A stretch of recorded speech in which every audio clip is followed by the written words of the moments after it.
শিক্ষার্থী বন্ধুরা সুস্বাগত। আশা করি তোমরা ভালো আছো।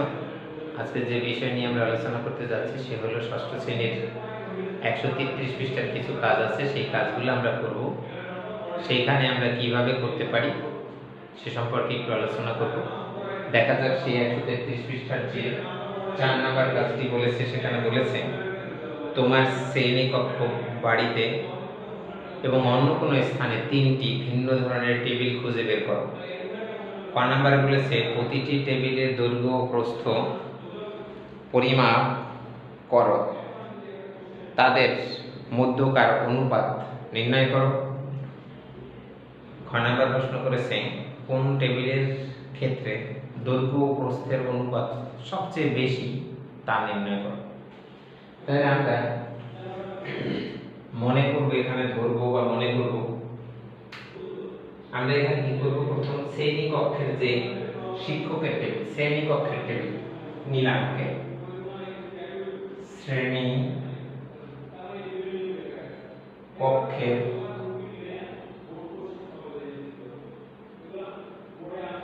টেবিল,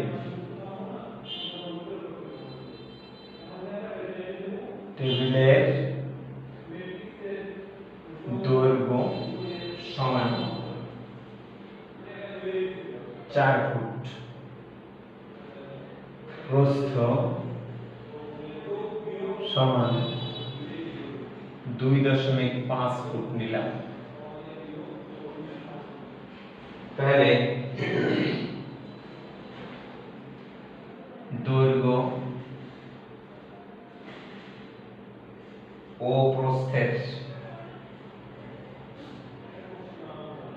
অনুপাত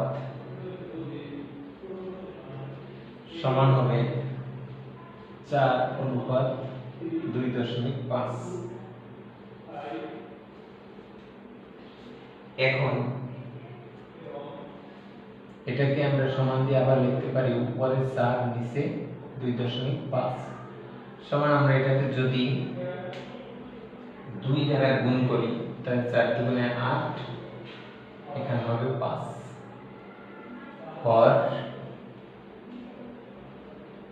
ও লবকে 2 দ্বারা গুণ করে, হর ও লবকে 2 দ্বারা গুণ করে এটা পেয়েছি বন্ধুরা। তাহলে প্রথমটা শেষ গেল। এরপরে যদি আমরা নেই বাড়ির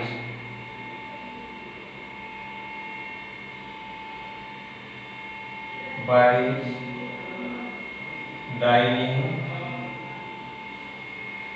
টেবিল,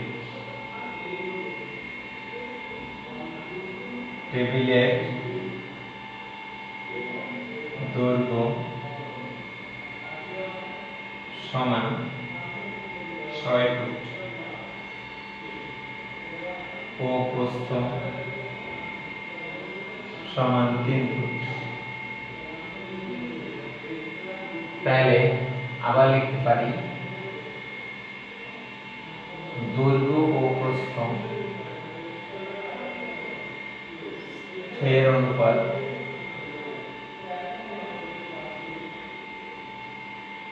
সমান হবে 6:3।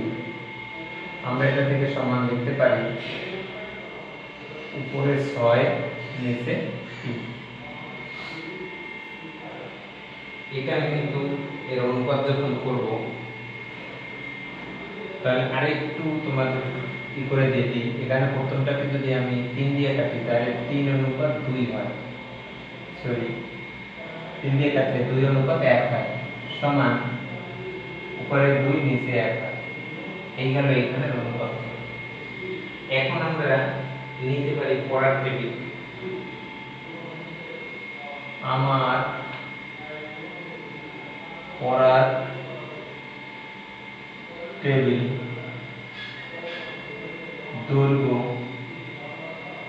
সমান 3 ফুট, প্রস্থ সমান 2 ফুট। তাহলে দৈর্ঘ্য প্রস্থের দৈর্ঘ্য ও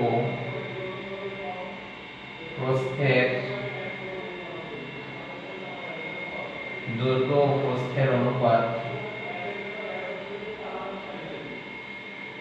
সমান 3:2 সমান হবে উপরের থেকে নিচে 2। এটা এখানে আমরা পেয়ে দেব। তাহলে ক নম্বরে যে কথাটা বলছিল এখান থেকে আমরা ক নাম্বারটাকে শেষ করে দিতে পারি যে আমরা যা যা পেয়েছি সেগুলো সবটার অনুপাত বের করেছি। এরপরে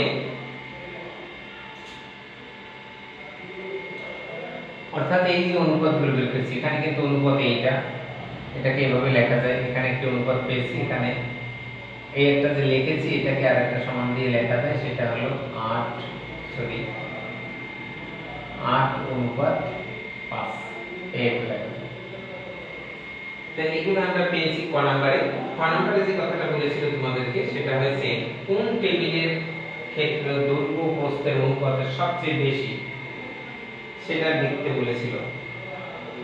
তাহলে আমরা ক থেকে পাই, এখানে খ নাম্বার লিখে দিই।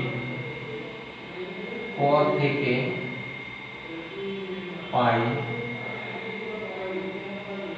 পাই কি তিনটি টেবিলের অনুপাত, তিনটি টেবিলের অনুপাত সমান হবে, প্রথমটার দিকে তাকাও সেখানে কি আছে, এই 8:5 এটা পেয়েছি, তারপরেরটাই পেয়েছি 2:1, তারপরেরটাই পেয়েছি 3:2। এগুলো কিন্তু আমরা পেয়েছি। আচ্ছা, এখন এগুলোকে যদি ভগ্নাংশগুলোকে সমহর বিশিষ্ট ভগ্নাংশে রূপান্তর করি, এত এর বা এদের সমহর বিশিষ্ট ভগ্নাংশ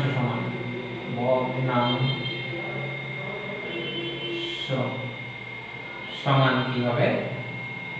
দেখো এই ক্ষেত্রে আমরা যখন ভগ্নাংশ করব, এখানে এই যে নিচে হর আছে 5, 1, 2 এদের লসাগু সমান হবে 10। তাহলে আমাকে এই যে 10 পেয়েছি, প্রতি ক্ষেত্রে প্রথম 5 দিয়ে আমরা এখান থেকে শুরু করি। এই 8 নিচে 5 সমান, এখানে 5 লিখবো, 8 লিখবো, কিন্তু 5 দিয়ে যদি 10 কে ভাগ করি তাহলে কত হবে? 2 সমান হবে 5 দুগুণে 10, উপরে হবে 8 দুগুণে 16, একটা পেয়ে গেলাম। এরপর আমি এখানে পরেরটা নিই, সেটা ছিল কত? 1, 2 সমান দিয়ে আমি 10 কে ভাগ করব 1 দিয়ে, তাহলে 10 হয়।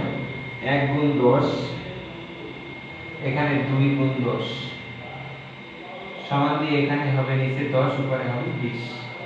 এই একটা গেল। এবার যদি আমি লাস্টেরটা আনি, সেটা হবে 2, 3 সমান দিয়ে 2 দিয়ে 10 কে ভাগ করব হবে 5, তাহলে 2, 3 গুণ 5, 5 সমান দিয়ে নিচে 10, উপরে 3 × 5 = 15। তাহলে আমি কি কি সংখ্যাটা পেয়েছি? সমহরের জায়গায় পেয়েছি, অতএব দিয়ে লিখব 10 এর 16 একটা, 10 এর 20 একটা, 10 এর 15 একটা। তাহলে এখান থেকে অতএব দিয়ে আমরা লিখতে পারি সবচেয়ে বড় কোনটা? 20 সবচেয়ে বড়, তারপরে 16, তারপরে 15। তাহলে 20 যদি বড় হয় তাহলে 20 কোনটা থেকে এসেছে? এইটা থেকে এসেছে, অথবা আমরা যখন 1 গেলাম না, এইটা থেকে এসেছে। তাহলে আমরা বলবো ডাইনিং টেবিল, অর্থাৎ বাড়ির যে ডাইনিং টেবিলটা আছে সেটার দৈর্ঘ্য প্রস্থের অনুপাত বেশি। সহজ কথায় তোমরা বুঝতে পেরেছো, হয়তো তোমরা লিখে দিবে ডাইনিং টেবিলের দৈর্ঘ্য প্রস্থের উচ্চতা বেশি, অর্থাৎ দিয়ে লিখবে ডাইনিং টেবিলে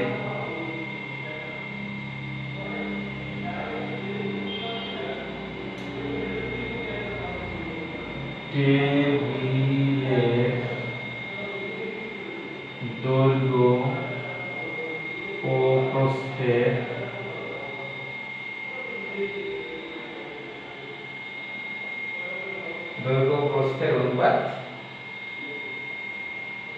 অনুপাত সবচেয়ে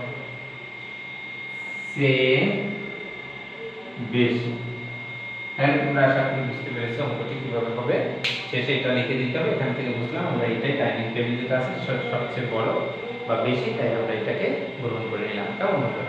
তারপরে এখন আমি যেটা বলবো সেটা হচ্ছে এই যে অঙ্কগুলো করলাম সেটার মধ্যে যদি তোমরা বুঝতে পারো, যেটা যদি বুঝতে পারো অন্যদের বোঝার সুযোগ করে দেওয়ার জন্য লাইক, কমেন্ট, শেয়ার করবে এবং সাবস্ক্রাইব করতে ভুলবে না। আমি প্রতিদিন তোমাদের একটি না একটি ম্যাথ দিয়ে থাকি, আর সেই ম্যাথগুলো সহজ ভাষায় দিয়ে থাকি। তোমরা উপকৃত করবে আশা করি। তাহলে তোমরা সাবস্ক্রাইব করে দিবে, আর সাবস্ক্রাইব করে দিলে তোমাদের কাছে আমি দেওয়ার সাথে সাথে তোমাদের কাছে পৌঁছে যাবে, আর তোমরা উপকৃত হবে। বন্ধুদেরকে পাস করতে হলে অনেকে, আর যদি কোনো রকমের কোনো সমস্যা হয় তাহলে আমাকে মেসেজ দিবে, মানে কমেন্ট করে জানাবে। যদি সমস্যা হয় তাহলে সমাধান করবো। আর যদি তোমাদের ভালো লাগে তবুও আমাকে কমেন্ট করে জানাও, একটু ভালো লাগুক। দেখো আমি করতে গেতে তোমাদের জন্য সুবিধার্থে আমি ঘেমে গেছি একেবারে। ফ্যান চালিয়ে তো করা যাবে না, তা তো বুঝো। এই গরমের ভিতরেও তোমাদের জন্য এতটা কষ্ট করে যাচ্ছি, কিন্তু তোমরা কোনো রেসপন্স করছো না।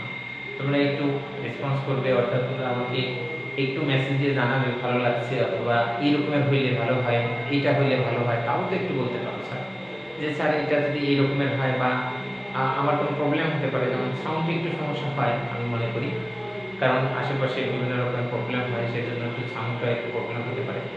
তারপরে তোমরা একটু বুঝে নেবে। তাই ওকে, সবাই ভালো থাকো। Thank you so much.